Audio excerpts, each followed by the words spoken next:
हाय, मैं हूँ रोज ऑस्ट्रिया से। मेरी कहानी जानने से पहले लाइक और सब्सक्राइब करें MSA को। मैं एक बड़े से मेंशन में पली बड़ी। मेरे पेरेंट्स, ग्रैंड पेरेंट्स, आंट और मेट्स के साथ हम बहुत अमीर थे और मेरी लाइफ तो परफेक्ट थी, खासकर इसलिए क्योंकि मेरी मॉम बहुत अच्छी थी और मुझे बहुत प्यार करती थी। जैसे जब मैं 6 साल की थी तो फेरी कॉस्ट्यूम पहनकर 1 महीने तक स्कूल गई, जबकि ड्रेस कोड के खिलाफ था, पर मॉम ने जैसे तैसे टीचर को मना लिया। और जब मैं 8 साल की थी तो मुझे एक बड़ा डॉल हाउस चाहिए था, तो बैकयार्ड पर मॉम ने इतना बड़ा डॉल हाउस बनवाया कि उसमें इंसान ही रह ले। मुझे मॉम बहुत पसंद थी और वो एक बहुत प्यारी इंसान थी, बस थोड़ी सी अजीब भी थी, क्योंकि मॉम को भूत प्रेत में बहुत दिलचस्पी थी। उनको लगता था वो भूतों से बात कर सकती हैं। घर में किसी को ये बड़ी बात नहीं लगी, लेकिन जब मैं 10 साल की थी तब मॉम और डैड की लड़ाई हुई और डैड चले गए। इंसान किसे चाहिए जब हजारों भूत हैं कंपनी देने के लिए? तुम पागल हो, जाओ जाके भूतों के गले लगो, मैं तो जा रहा हूँ यहाँ से। डैड के जाने के बाद मॉम इन चीजों से ऑब्सेस्ड हो गई। घंटों बंद कमरे में बैठकर खुद से बातें करती, और एक रात उन्होंने बहुत सारी मोमबत्तियां जला ली जिससे आग लग गई और आधा मेंशन जल गया। मेरे नाना नानी को बहुत गुस्सा आया और उन्होंने मॉम को निकाल दिया। मॉम और मैं एक छोटे घर में शिफ्ट हो गए। हम गरीब नहीं थे, लेकिन हमारी जिंदगी पहले जैसी नहीं रही थी और इससे मुझे बहुत फर्क पड़ा। देखो, तुम्हारे लिए नई डॉल लाई हूँ। ये कैसी बकवास डॉल है मॉम, और ये बहुत डरावनी है, दूर ले जाओ इसे। पर स्वीटी, मैंने इसे बनाया है तुम्हारे लिए। नहीं करना पड़ता आपको ये, अगर आप मेरे पुराने टॉयज जला नहीं देती। जाने से पहले मॉम दुखी लगी। मुझे भी बुरा लगा, पर मैं एक बच्ची थी और अपनी पुरानी जिंदगी मिस करती थी। मुझे लगा मॉम एक दिन अपना ऑब्सेशन छोड़ देंगी और हम वापस घर चले जाएंगे, पर वो तो और अजीब हो गई। जैसे जब मैं 12 साल की थी तो एक अजीब सी औरत हमारे घर आई। उसने बोला वो भविष्य बताती है। वाओ, आपको यूनिवर्स ने भेजा होगा जरूर। प्लीज अंदर आइए। मॉम और वो औरत भविष्य जानने के लिए बैठ गए और बीच में ही वो औरत आत्माओं से बात करने लगी। टेबल हिलने लग गई और मॉम तो बहुत हैरान हो गई। क्या चाहिए आत्माओं को? ओह, दुखी है वो, बहुत ज्यादा दुखी है। तुमने उनका पुराना घर जला दिया और अब वो बेघर हो गई हैं। वो तो इनविजिबल है ना, तो जाकर व्हाइट हाउस में रह ले, किसे पता चलेगा? बच्ची, तुम आत्माओं का मजाक उड़ाती हो? तुम्हारी हिम्मत कैसे हुई? वो अजीब सी औरत उठी, एक पैर पर कूदते हुए कुछ जपने लगी। मॉम भी यही करने लगी। सब कुछ बहुत अजीब लग रहा था। एनीवे, जल्द ही वो चली गई। अगले दिन नाना जी ने एक सरप्राइज विजिट की और मॉम ने उन्हें सब कुछ बताया। अब मुझे कोई तरीका ढूंढना होगा उन आत्माओं को शांत करने का। यकीन नहीं होता कि तुम अब भी इन चीजों में पड़ी हुई हो। मैं तुम्हें एक और मौका देना चाहता था, पर तुम बिल्कुल भी नहीं बदली हो। ये कहकर नाना जी चले गए और मॉम पूरी रात रोती रही। आप इन आत्माओं को जाने क्यों नहीं देती मॉम? मुझे वापस जाना है नाना नानी के पास, मैं उन्हें मिस करती हूँ। बिल्कुल नहीं। तुमने देखा उस मीडियम के साथ क्या हुआ? उन्हें दोबारा खतरे में नहीं डालूंगी। तो क्या हम हमेशा गली के चूहों की तरह रहेंगे? कम ऑन मॉम, ये असलियत नहीं है। वो अजीब औरत, वो मीडियम उल्लू बना रही थी आपको। मुझे और बात नहीं करनी रोज, अपने कमरे में जाओ। तब मुझे एहसास हुआ कि मॉम को भूतों की दुनिया से निकालने का एक ही रास्ता है। उन्हें यकीन दिलाना होगा कि भूत प्रेत नहीं होते। मॉम अपना पैसा और समय बर्बाद कर रही थी साइकिक सेमिनार्स और मेडिटेशन रिट्रीट्स पर, और मैं रिसर्च में लगी थी उनका भ्रम तोड़ने के लिए। कोई साइंटिफिक बेस नहीं है क्रिस्टल हीलिंग का। बरम्यूडा ट्रायंगल का एक्सप्लेनेशन आ चुका है। अक्सर जब लोगों को लगता है कि भूत है, तब होता है तापमान में बदलाव, इलेक्ट्रोमैग्नेटिक इंटरफेरेंस और मॉम सुन भी लो। ओह नो, अशुभ घड़ी आ चुकी है, अभी बात नहीं कर सकती, बाय। मॉम मुझ पर ध्यान दे ही नहीं रही थी और चीजें और बिगड़ गईं जब एक रात मैंने कुछ दोस्तों को स्लीप ओवर के लिए घर बुलाया। सब अच्छा चल रहा था, लेकिन फिर रात हुई और मॉम मेरे कमरे में कैंडल्स और क्रिस्टल्स लेकर आई। आज पूर्णमासी की रात है। बताओ लड़कियों, पिछली बार तुम्हारी शुद्धि कब हुई थी? उन्होंने जबरदस्ती मुझे और मेरे दोस्तों को एक गोले में बिठाया और ढेर सारी अगरबत्तियां लगा दी। कितना एम्बैरेसिंग था ये। ऑफ कोर्स उसके बाद मेरे घर पे कोई नहीं आया। मैं तो अपने घर पर फ्रेंड्स नहीं ला सकती थी, पर दरवाजे पर साइकिक्स आते रहते थे। कुछ तो मॉम के दोस्त भी बन गए और हमारे साथ कई दिन रुके। मैं तो उम्मीद हार चुकी थी, लेकिन एक बार मैं घर जा रही थी तो कुछ बच्चों को एक पास के भूतिया घर में डर के बारे में बात करते सुना। मुझे आ गया एक परफेक्ट आइडिया। अगर मैंने इस भूत का पर्दाफाश कर दिया तो शायद मॉम फाइनली मेरा यकीन करेंगी। मैंने उन बच्चों के साथ जाना चाहा, वो मान गए, और उस रात जब मॉम सो रही थी तो मैं चुपचाप उन बच्चों के साथ उस भूतिया घर में गई। घर में घुसे 5 ही मिनट हुए थे कि मुझे दिल दहला देने वाली चीख की आवाज आई ऊपर के कमरे से। मैं ऊपर भागी तो देखा एक लड़का बहुत घबरा रहा था। यहाँ पे कुछ है, उसने वो गमला नीचे गिरा दिया, भूत है यहाँ। अरे भूत नहीं है, ये चूहा है। मैंने चूहे को पूंछ से उठाया तो वो लड़का और चिल्लाने लगा।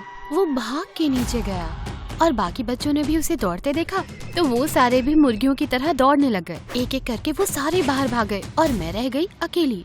तो मैं जाकर एक गंदे से सोफे पर सो गई अगले दिन स्कूल में ये बात फैल गई कि मैंने भूतिया हवेली में पूरी रात अकेले गुजारी और मैं रातों रात पॉपुलर हो गई। जल्दी और बच्चे भी मेरे साथ मेरे घोस्ट एडवेंचर्स में आना चाहते थे। 15 साल की होते होते मैंने क्लब भी बना लिया। मेरा पैरानॉर्मल इन्वेस्टिगेशन क्लब बहुत पॉपुलर था। मुझे इससे बहुत मजा आता था और हमने बहुत सारी चीजें सॉल्व की, जैसे एलियंस और बिगफुट का पर्दाफाश। लाइफ ठीक ठाक ही चल रही थी, पर मॉम को अब तक नहीं मना पाई थी। एक दिन शॉपिंग से मैं और मॉम लौट रहे थे कि हमें एक नई दुकान दिखाई दी। मॉम अंदर गई और जब मॉम उस दुकान की मालकिन से बात कर रही थी तो मेरी उम्र का एक लड़का मेरे पास आया। स्वागत है, क्या आपको मैं कुछ दिखा सकता हूँ? इतने खूबसूरत चेहरे पर ये तनाव की लकीरें अच्छी नहीं लगती हैं। मेडिटेशन के लिए अगरबत्तियाँ ले लो या ये पेंडेंट जिससे तनाव कम हो। No thanks. ओह रोजी, कितना क्यूट पेंडेंट है। क्यूट नहीं है बदसूरत है। घर चलो मॉम। उस दुकान से मैं निकली 1 सेकंड और वेट किए बिना, पर बुरी किस्मत तो मेरा पीछा करती है, क्योंकि अगले दिन स्कूल में मुझे वही दुकान वाला लड़का दिखा। उसे लड़कियों ने घेरा हुआ था और वो कुछ अजीब सी बोतलें बेच रहा था। ये क्या है? ओह हेलो स्वीट रोजी, बड़ी अच्छी खुशबू आ रही है तुमसे। वैसे मैं एड हूँ और मैं रोज हूँ तुम्हारे लिए। क्या दिया तुमने उन्हें? लव पोशंस, उन प्यार की इंद्रियों को जगाने के लिए जो कि तुम्हारे शरीर में तो है नहीं। चुप करो, मासूम लड़कियों को उल्लू बना रहे हो। प्रिंसिपल से शिकायत करूंगी तुम्हारी। नहीं प्लीज रुको ना, तुम खुद ही ट्राई कर कर देख लो ना। अगर ये काम नहीं किया तो आना मेरे पास। ये कह के एड ने मुझे आंख मारी और चला गया। क्या अजीब लड़का है। खैर मैं कुछ दिनों रुकने के लिए मान गई ताकि देख लूं कि ये काम करता है या नहीं। और हैरानी की बात है कि जितनी लड़कियों ने ये पोषण लिया था उन्हें अपने क्रश के साथ डेट मिल गई। यकीन नहीं होता। मुझे एड से बात करनी होगी। वो मुझे कैफेटेरिया में मिला, अपने सलाद में कच्चा अंडा फोड़ते हुए। मैं तुम्हारे ही इंतजार में था। सलाद लोगी? नो थैंक्स, मुझे ही नहीं चाहिए। मुझे लव पोशंस के बारे में बताओ। अरे ये तो सीक्रेट है ऑब्वियसली। या वो पोषण पीकर उन्हें कॉन्फिडेंस आ गया और बाकी सब तो लक की बात है। तुम इसे साबित नहीं कर सकती है ना? मुझे बहुत गुस्सा आया। देखा जाए तो वो सारी लड़कियां बहुत सुंदर थी, बस थोड़ा शर्माती थी। ऑफ कोर्स काम कर गया। कुछ दिन बीते और मैंने एड को अवॉइड करने का सोचा। अजीबोगरीब हरकतें करने वाली मेरी मॉम काफी थी। दूसरा अजीब आदमी मुझे मेरी जिंदगी में नहीं चाहिए था। जल्द ही कॉलेज जाने का समय आया। एक रात अपने कमरे में मैं कॉलेज एप्लीकेशंस देख रही थी कि मॉम मेरे कमरे में एक एमेथिस्ट पेंडेंट लेकर आई। ये किस लिए है? ये सुंदर है, तुम्हारी आँखों की याद दिलाता है। ये काफी महंगा था मॉम, इसके पैसे हैं हमारे पास? ऑफ कोर्स है हनी, और पैसे की बात चली है तो मुझे तुमसे कुछ बात करनी है। और तब मॉम ने मुझे बताया कि मेरे कॉलेज के लिए मॉम के पास कोई पैसे नहीं थे। उन्होंने कहा कि इसके लिए मैं अपने दादा दादी से पैसे मांगू। मेरी बात तो वो सुनने नहीं वाले, पर तुम्हारी मदद करेंगे। तो इतने सारे सालों में आपने सोचा नहीं कि मुझे कभी कॉलेज जाना होगा? इतनी सेल्फिश कैसे हो सकती हो आप? तुम्हारी जरूरत की हर चीज दी मैंने तुम्हें, और तुम्हारे दादा दादी तुम्हें पैसे देने से हिचकिचाएंगे नहीं। तुम्हें लगता है वो मुझे पैसे देंगे मेरी रिसर्च पूरी करने के लिए? यकीन नहीं होता आप अभी इसके बारे में सोच रही हो मॉम। आप वाकई पागल हो।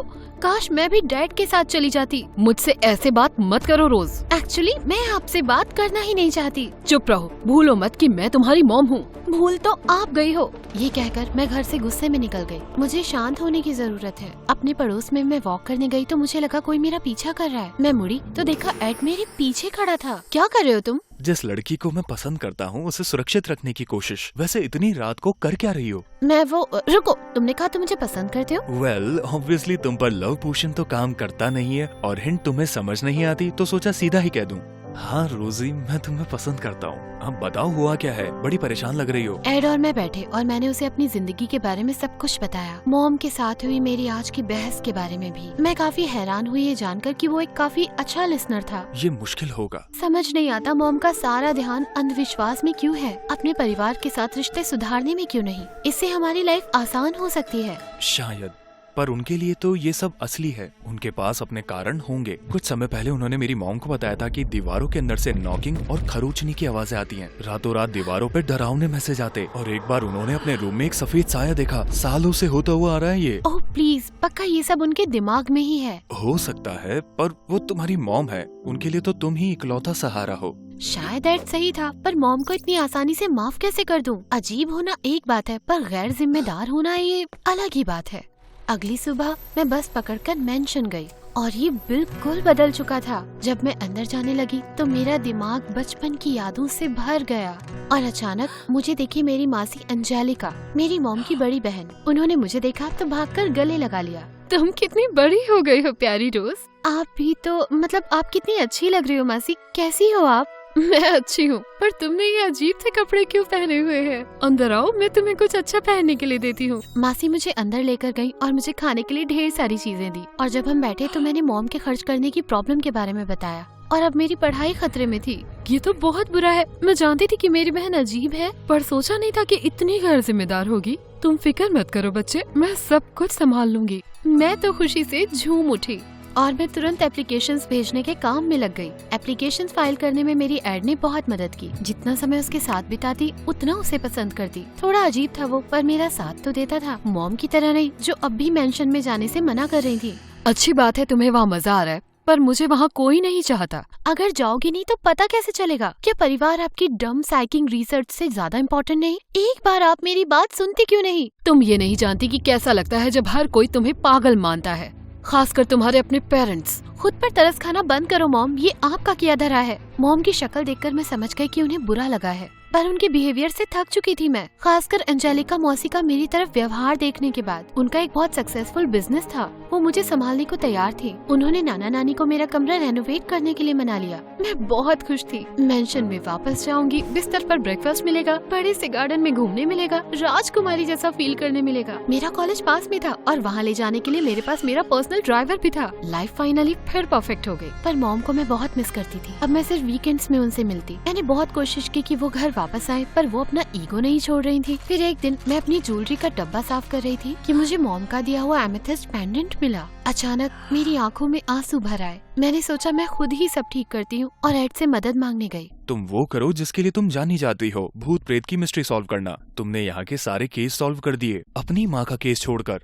पर वो तो सालों पुरानी बात है, अब मैं उसकी क्या जांच पड़ताल करूं? तुम तो मेंशन में रहती हो, आस पास में देखो ना। पुरानी चीजें, ठंडी जगह, शायद कुछ ऐसा मिल जाए जिससे पता लगे कि तुम्हारी मॉम सही थी। उनकी फैमिली फाइनली मानेंगी कि वो पागल नहीं है। इस बात पर तो मुझे यकीन नहीं है एड, बाकियों को कैसे यकीन दिलाऊं? भरोसा रखो प्रिटी बेला। एड ने मुझे घर छोड़ा और मैं काम पे लग गई। मुझे लगा नहीं था कि मैं कुछ ढूंढ पाऊंगी, पर उस रात जब सब सोने चले गए तो मैं चुपचाप अपने कमरे से निकली। घंटों मैंने जगह की तलाशी ली, लाइब्रेरी में देखा, घर के हॉलवेज में देखा, घर से बाहर भी चली गई, पर कुछ भी सस्पिशियस नहीं था। हार मान के मैं अपने कमरे में जा रही थी कि मेरा नाइट गाउन गलियारे में रखे एक स्टैचू में फंस गया। मैंने कपड़ा खींचा तो स्टैचू की बाह हिल गई और उसके पीछे की दीवार खुलने लगी। सर चढ़े मेंढक, एक छुपा हुआ पैसेज। अपने फोन की फ्लैशलाइट ऑन करके मैंने रिकॉर्डिंग शुरू की और वहाँ चलने लगी, जो खुला सीधा मॉम के पुराने कमरे में। और अचानक सब कुछ समझ में आने लगा। ये दरवाजा हॉल के दूसरी तरफ से खुलता था, तो ये पॉसिबल था कि हर रात मॉम के कमरे में कोई चुपके से आए, अजीब अजीब आवाजें करे और भूत बनकर मॉम को डरा भी दे। पर ऐसा कौन करेगा? मैं सोच में पड़ी थी कि अचानक रोशनी से मेरी आंखें चौंधी आ गई। मैंने जो देखा मैं उससे हैरान रह गई। मासी, रोज तुम यहाँ क्या कर रहे हो?